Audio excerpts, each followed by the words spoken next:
Welcome again to Ate Presi TV.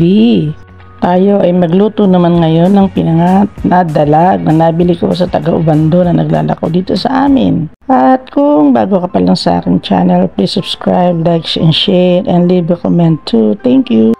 Ayan na ang aking nabiling 4 na pirasong dalag worth 160 yan. At nilagyan ko ng kamatis sa gilid, natanggal na yung mga buto. At ganun din ang ating sibuyas na sangkap.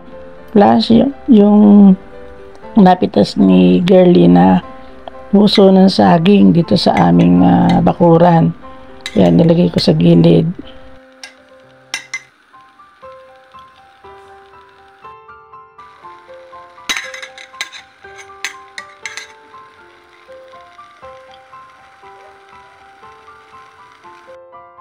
At ayan na nga, kumukulo na. At syempre madaling maluto yung isda na dalag. At ganun din yung puso. Siguro luto na rin yan. Maya luto na yan. Ayan, malambot na ngayon at lalagyan natin ng sinigang sampalok nor mix. Wala kasing bungang mabili. Kaya yan ang ating ilalagay. At puro sampalok naman yung nor mix sinigang. At kanina nga pala nakalimutan kong lagyan ng luya. Ayan, nilagyan ko ngayon ng luya. Pahabol.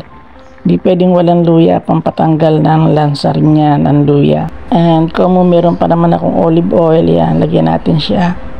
Masarap yan pagka may konting mantika, lalo't olive oil ang ilalagay natin. Okay, luto na. Tara na, kain na po tayo. Thanks for viewing. See you on my next vlog. And shout out sa ating lahat ng mga kaibigan. Kay Ate Presi TV, nanonood palagi. Thank you very much. Bye-bye.